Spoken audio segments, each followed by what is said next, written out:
And for all the French speakers out there, Bon ami! Bonne année!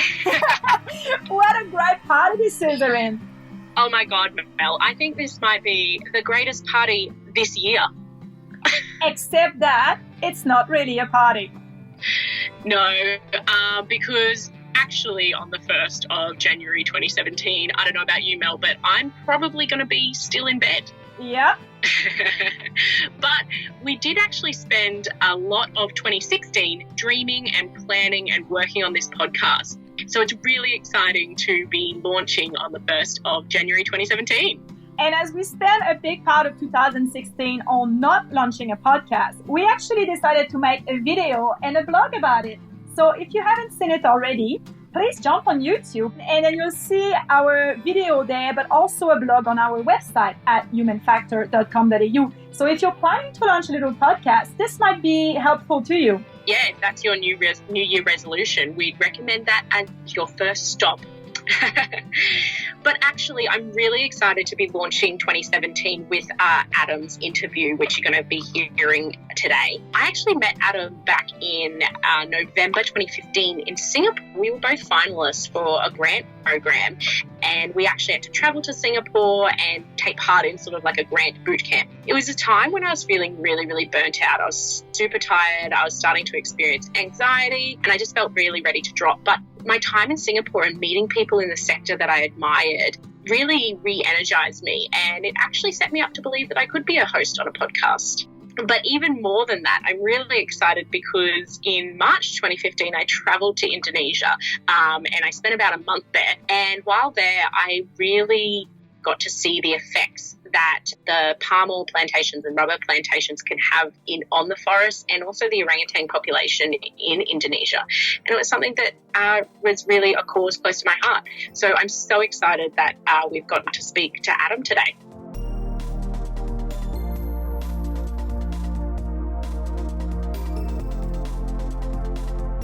Welcome to the Human Factor, the show where we explore social change through the eyes of social entrepreneurs and nonprofit leaders. My name is Melanie Roussin, her name is Erin McKay, and we are your hosts.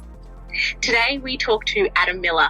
Born in America, Adam was first exposed to conservation issues at the tender age of 10. Since then, he's dedicated his life to developing and protecting Indonesia, the country with the fastest rate of deforestation. Today, you'll hear about Adam's social enterprise, Planet Indonesia, which is all about stopping us, humans, from wrecking our planet by creating economic opportunities in local communities. Adam is part of our collaboration series, where we explore working together to create social change and how no change maker should work in silos. Let's start the show. Hi, Adam. Thank you so much for joining us on the show today. Yeah, thanks for having me. I'd like to talk about how Planet Indonesia came into being. You were obviously a conservationist at heart, but how did the community development part of Planet Indonesia come into the mix? It was very clear to me that the things and issues that I was interested in with conservation were very much human based. These things were being caused and driven by things like poverty and access to healthcare, access to education, women's rights issues. And so at that time, I'd sort of gone around and done a little bit after teaching English, did some work with a number of different NGOs, one in particular for a while, but I met Novi, who's the director of our Indonesian branch. So we actually have two organizations, a US branch, Indonesian branch. And she had developed this really, really awesome model. It was really one of the only programs I saw that I thought had totally achieved its initial objectives. And she had to develop this model of a communal business approach to revitalizing traditional textiles. So her work was more at the interface of development and cultural preservation. And it just was very, very amazing. It started with 20 women. Now it's over 1,500.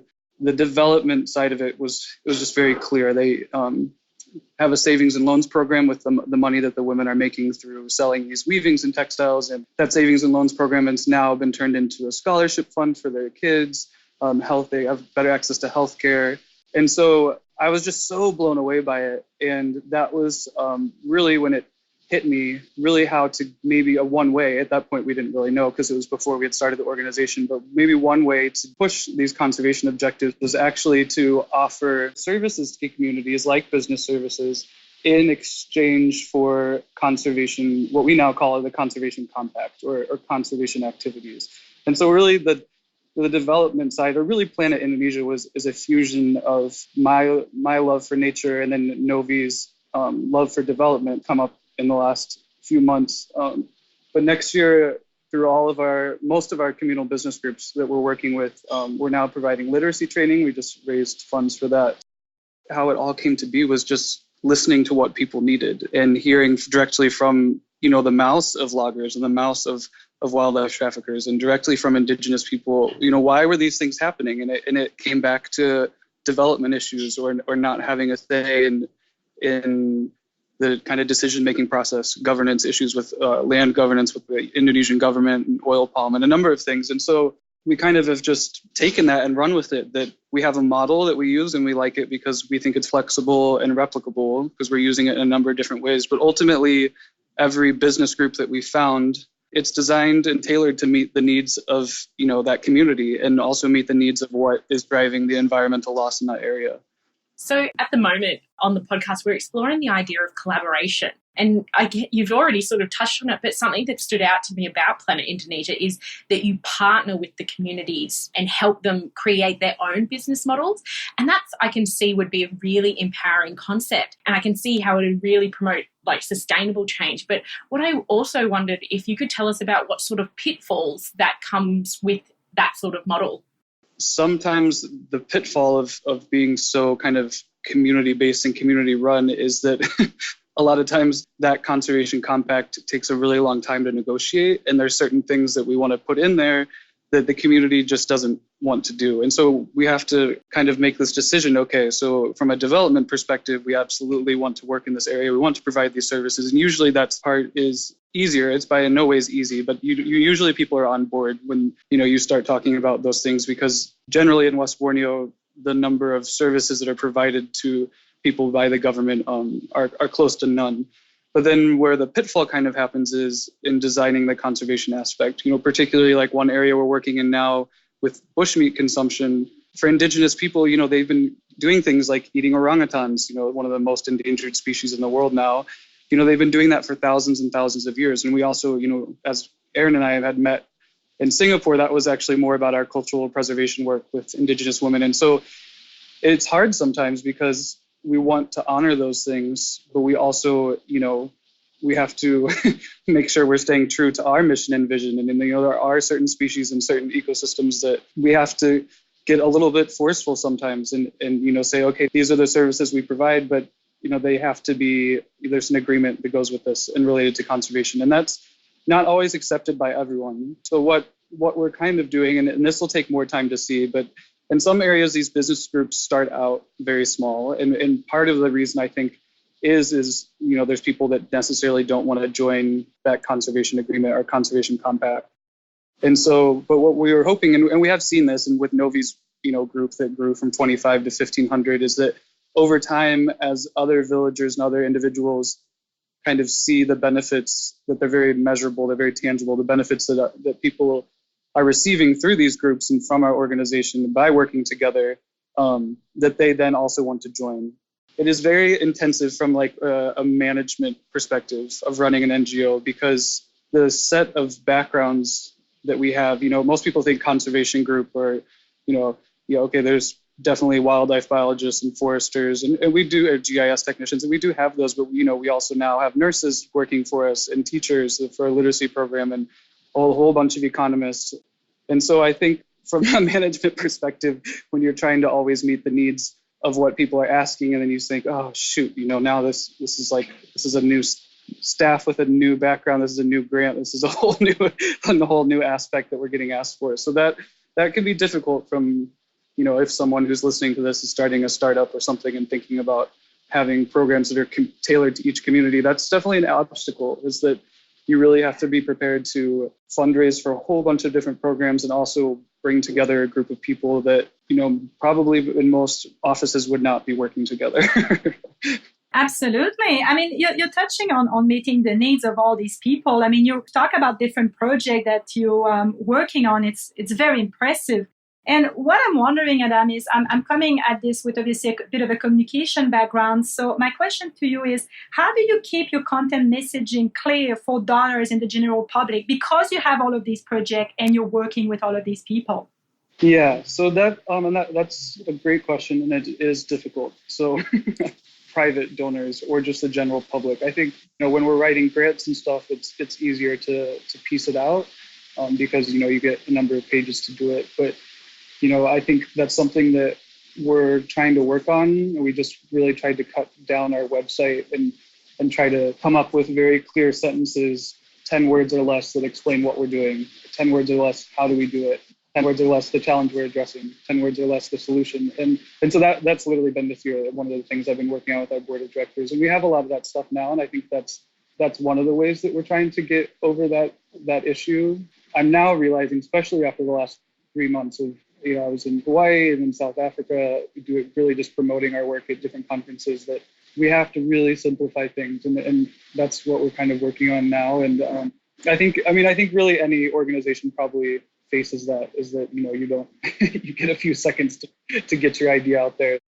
So I know that you do most of your fundraising in the US currently, and I know just by following you on Facebook that you guys have got a big fundraiser actually coming up in the US. And what I wanted to ask was if you find that this model of fundraising solely in the US is actually sustainable, and considering the rapid growth, economic growth in other parts of Indonesia, do you see local fundraising in the future?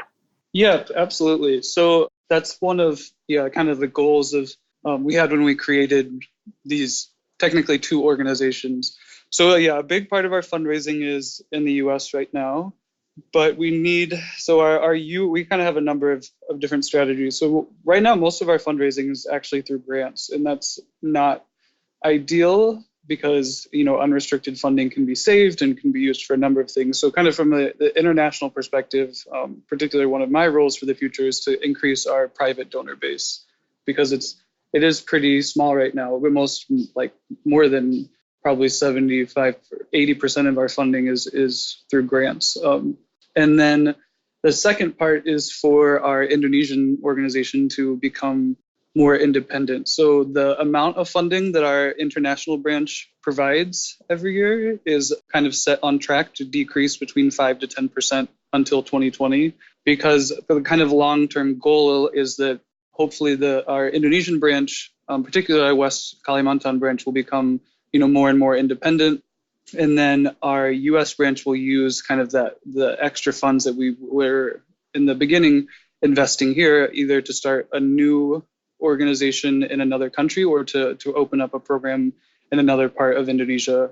Maybe Eastern Indonesia has kind of been getting tossed around. So that's kind of our ultimate goal. So really, between the two organizations, technically our international branch really has 4 projects. So we talk about management-wise. So the Indonesian branch would have all these things that we kind of just talked about: the literacy training, healthcare, business services, all the conservation work. But from the international branch, we actually only have 4 projects.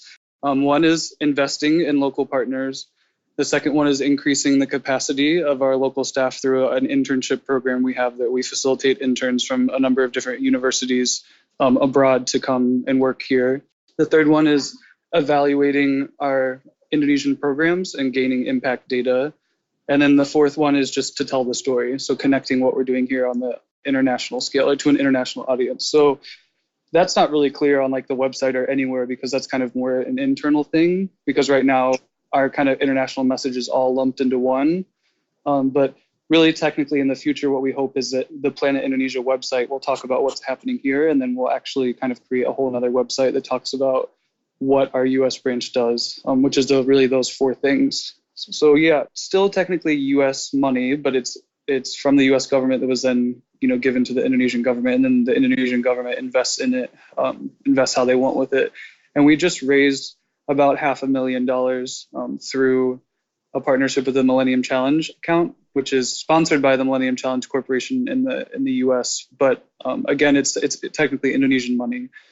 Because you are working on such long-term impact, environmental and Indigenous cultural programs, especially when it comes to grant funding, they often want, a 12-month or a 6-month report showing how you have actually shown what change you have made.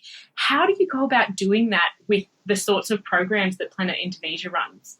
Yeah, so that's a great question and a really difficult question.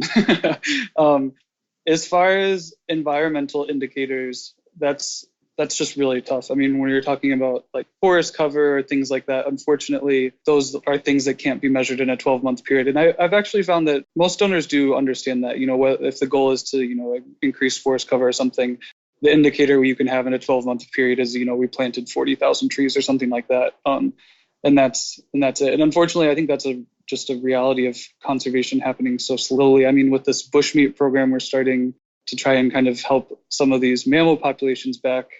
For orangutans, for example, a female will have one baby every 4 years. So it's like happens really slowly. The kind of human side is generally, from my grant writing strategy, that's kind of the stuff for shorter grants that I really try to sell and put in there, because if we have good baseline data, which we always collect baseline data before we even start a project, increase in income, it may be a little bit, is not unrealistic to measure. Also, like the number of people that are business members or members of the communal business groups, and seeing how that changes month by month. Because usually in the first year of a business group, we found that they go through a lot of motion.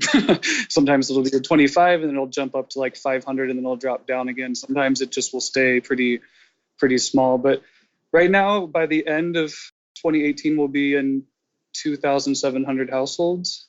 And that was kind of a jump that just happened probably since the last time we talked. And the other thing that we use is there's a number of kind of economic analyses.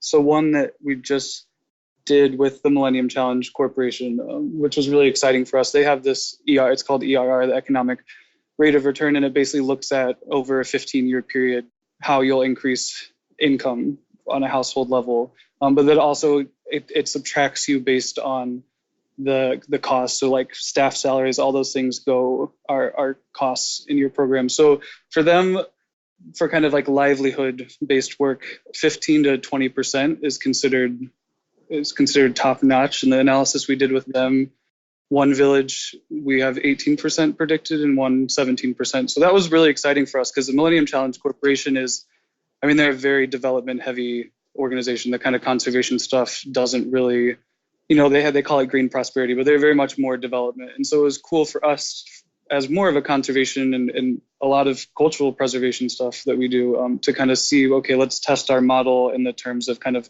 hardcore poverty alleviation or economic development. And that figure was really exciting for us. So there's so many tools now to kind of communicate.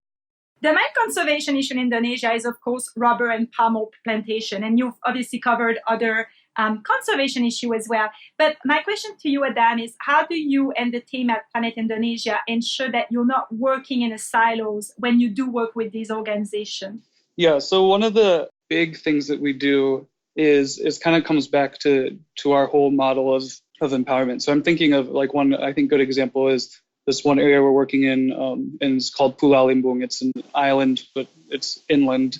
It's in a big river wetland area, and palm oil has really destroyed this area, and the communities there are actually very much against palm oil. I mean, they weren't when they first sold their land, but now that they realize how poorly they get paid and how poorly they're treated, they're really against it. And so there's about 2,000 hectares of land there that is kind of undeveloped, and the community still owns and was faced with this issue of we're going to have to sell this land to the oil palm companies because we have no capital to do something on this land, like farming. And so instead of going for our organization, we actually found out about that area because of looking at maps and seeing that, okay, look, this land's going to get lost if something doesn't happen. And so instead of us kind of going directly to the oil palm companies and trying to, that road is very dangerous actually for NGOs. A lot of NGOs here that fight hard with oil palm because it's so much a part of the government, and so there's so much corruption involved in it. We'll just get their NGO permits taken away and the whole organization will shut down. So what we do is, although we obviously communicate with them and work with them, our kind of thing is making an investment in that community so that they don't have to sell their land, that land.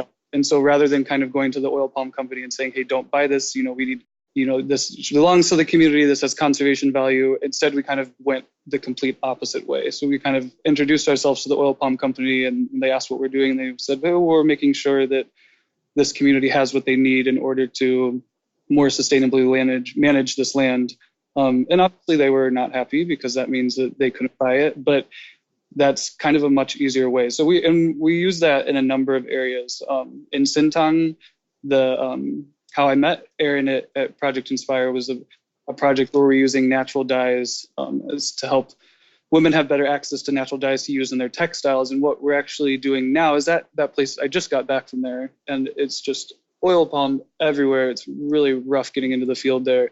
But there's these remnant patches of forest, and so they're going to get taken away eventually. But what we're doing now is, we have the funding. We're planting all of these different trees and vines and a number of other species in these forests that have value for economic value for women to gain access to natural dyes. But now what we've been able to do with actually support from the government is we're increasing the protection status. So here it's called hutan budaya, which means a cultural forest. So because those plants are there and there's proof that the indigenous people need those plants as a source of income, those remnant patches of forest will be protected, and then it will be very difficult for oil palm. They'd have to decrease the protection, or, a lot of times protected forests do get cut down here because of corruption. But in our view, that's kind of the best way we can go about it. So as far as direct work with oil palm and rubber, we have very little. And even though a lot of our work is related to it, just the way that we kind of go about it is very much kind of through the back door. So rather than going directly to them, we go through the people that they're negatively impacting and try to kind of go that way. So obviously, Adam, Planet Indonesia is keeping you very busy, but it is actually not all that you do. So you mentioned a little bit before that you are involved also in research project. And, coming from someone who I have now graduated, but who's coming from someone who found the balancing act of doing, a master in health promotion and working for nonprofit at the same time, quite challenging. My question to you, Adam, is a very practical one. I just want to know how you find the time, but also how do you find that balancing act of managing your research aspiration with the day-to-day demand of Planet Indonesia? Yeah, that's a great question. And I've fallen behind on the research side a little bit lately. I have a lot of data that needs to get published. So next year, because I think last time when we talked, I felt like I was on track. And now that these last few months have gone by, I realize not on track. So next year, a lot of the research that I'm personally doing, I guess, is much more related to the work of Planet Indonesia. So for instance, that bushmeat project I mentioned, there's no data from that area at all, biologically. And so I have a good friend and colleague that applied. I helped her apply for a Fulbright research grant, and she got it. And so technically we're working together on that project. She'll be here all next year collecting data on that forest. But I won't be in the field, so I'll still have my position here. So I guess a lot of it is through collaboration. And also there's an intern coming next year that's a colleague of mine from Colorado State University that's interested in the wildlife trade. And we're working on a project together of analyzing some, I don't know how much data, it's from over 150 different animal markets and 16,000 individuals. So I think that's kind of what I'm trying to do now, is to connect those. The stuff I had before kind of related to work I had done in university. That stuff I'm trying to think of it. It's all finished now. So my thesis was just published a little bit ago. And I'm kind of happy that now that side is a little bit less. So in the future, it's just very much related to the work of Planet Indonesia, and kind of really how those things are related. But very much, the topic of this is collaboration. And I would say it's very much a collaborative effort, because I don't have the time to do the field work, particularly for wildlife or ecological stuff. Field work takes up a lot of time just because you have to collect so much data to say such small things. I hear you. The unsexy side of research, although I don't, as someone who dislikes research immensely, I wouldn't say that any of it's sexy, but other people might disagree. I like it. Yeah. So I guess one thing we ask all of our guests is if they could leave one message that people at home will actually take to heart today, and it could be about absolutely anything you want. It could be about how good nasi goreng is, or it could be about absolutely anything. What would you share with our listeners?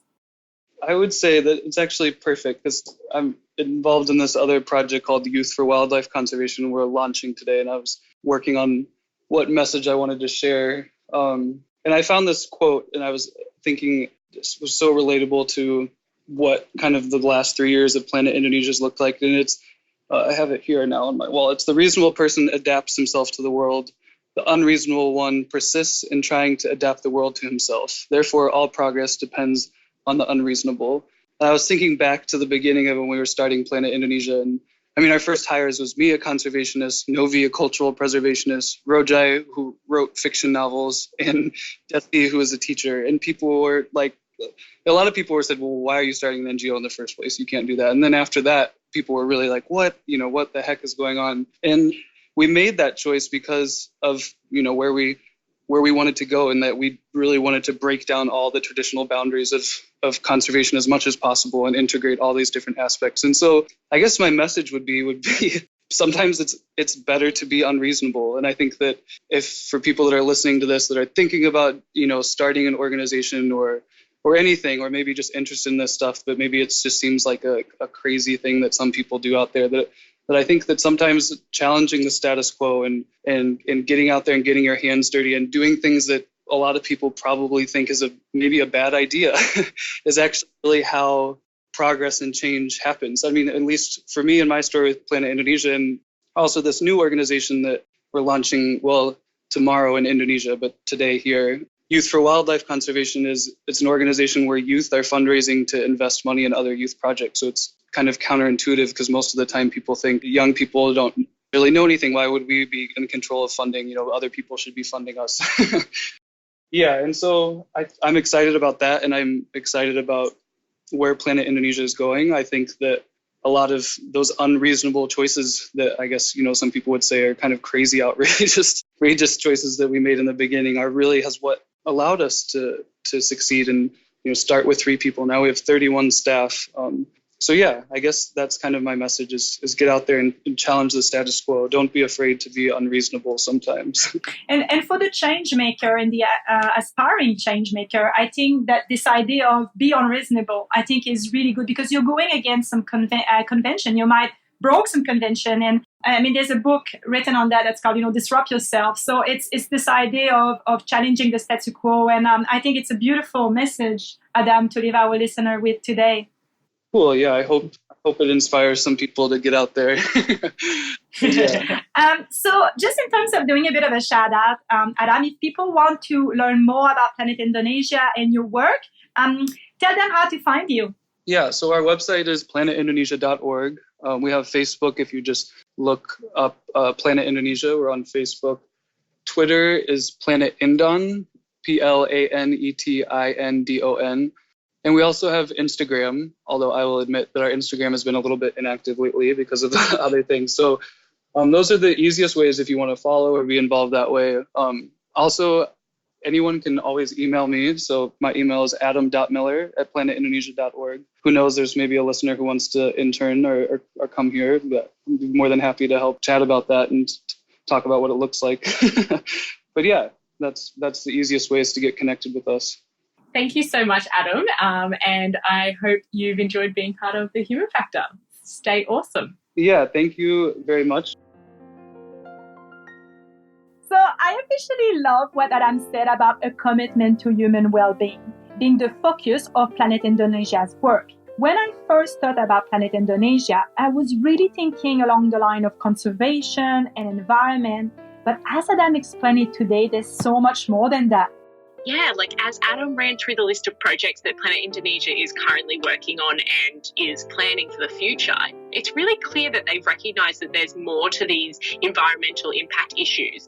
And in fact, it goes down to the root causes of poverty. And instead of just going, well, we're focused on conservation and that's what we're going to work on, they actually have taken a step back and started to bring in a range of programs that really look at the problem holistically. So first up, they think, okay, we're going to loan money to women so that they're able to start their own business using Indigenous dyes and textiles. Then when they've earned money from selling those fabrics, that money is then paid back into a scholarship fund for their children to be able to access education. And now they're talking about implementing family planning and maternal health programs. They're literally attempting to break the cycle of poverty by what is essentially creating a new cycle. And to me, that's really the definition of sustainable development. That makes me so happy. So I'm gonna sound like such a nerd. And you know what? I'm not even sorry about it. But when I teach health promotion at university, really what I try to do is for students to get an appreciation that there are a lot of factors that influence people's health. And when also we work on whether that's health or social change program, it's really important to look at all these environment factors. What's happening in the broader environment? So, that can be the environment in which people live, and that can be also the environment in terms of nature. And it's really important to take all of these things into consideration. So the way that Adam goes about tackling these environmental issue by looking at the human side of the story is very appealing to me. Yeah, but moving on from both our serious case of fangirling over what Planet Indonesia does and back onto the theme of the series, and that is, of course, collaboration. There were so many amazing takeaways from what Adam and Planet Indonesia team are doing on the ground. And first of all, I was really struck by the programs that are coming out of just listening to what people actually need in the community. So, rather than just looking from an outsider's perspective, actually taking a step into the community and actually going to them, well, what is the issue? And then they're actually working with them to drive the projects and working their own conservation goals into those projects. I just think it's really admirable. I love that. I love what you just said there, to really listen what people need. And I think that was such a big takeaway as well for me from what Adam said today. And I think I like also when he talks about what is essentially a trading agreement, if you like. So basically, we will help you in terms of we will provide business services in exchange for what they call, a conservation compact, which are conservation activities that people will undertake that will actually ultimately help Planet Indonesia achieve its mission. And I really like this idea of, you're scratching our back and we're scratching your back, and just having that mutual respect and that mutual partnership where this is not a case of, we're the hero and we're coming to save your community. This is really about working together. Yeah, it's the definition of, true collaboration or a partnership. Two groups of people or two communities working together. It's not just a group coming in, which I guess is sort of a very old style of development, is, a group coming in and going, we're going to save you, here's some money, change.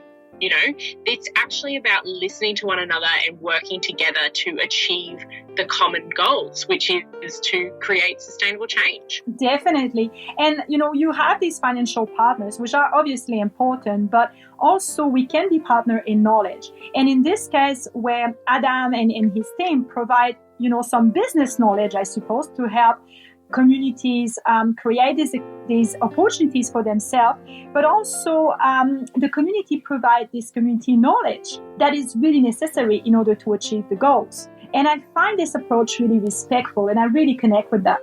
Yeah, I think without, that knowledge side of the partnership, you can't really build true trust. You have to allow the time to actually get to know each other, like any partnership, like marriage. You have to allow time to get to know each other and understand not only each other's goals, but why you're motivated towards that goal. You have to allow the time to do that. That doesn't happen overnight.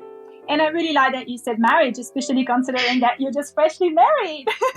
Oh yeah, I'm an expert, having been married for a grand total of 2 months.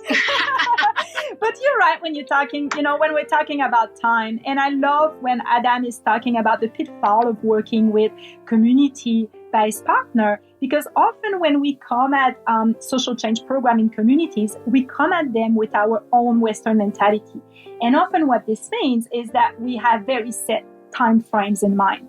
And what really I've learned from Adam and from some of the work that I've done in communities is that it takes time to work in communities, and also even just to allow time to negotiate right at the start of the program.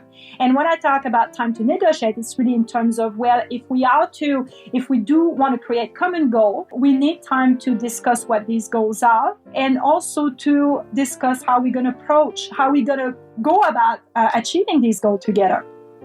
Yeah, I mean, it takes time to create real change.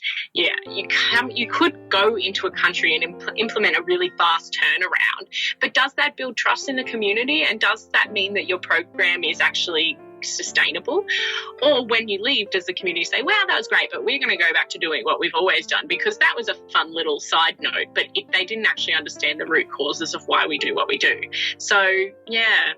And I think you had an experience earlier this year, Erin, didn't you?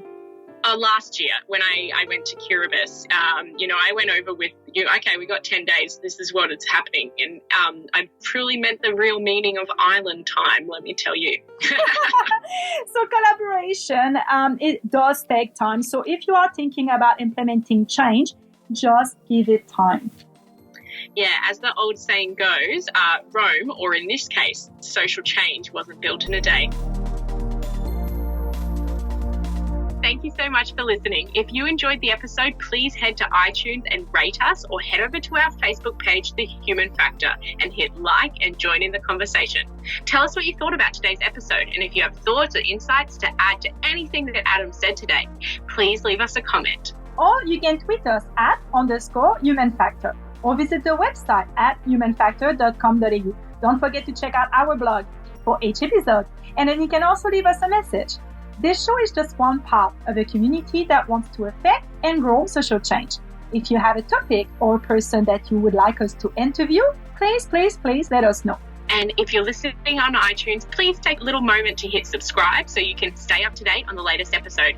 You can also find Human Factor on SoundCloud or where any good podcast is found. Finally, thank you so much to Nia Nang for creating the music you're listening to right now. And thanks to Phil Michalski for putting the episode together. If you'd like me to coach you or your team on how to build your tribe through content marketing, email me at melanie@humanfactor.com.au. You're all awesome. We'll see you next time.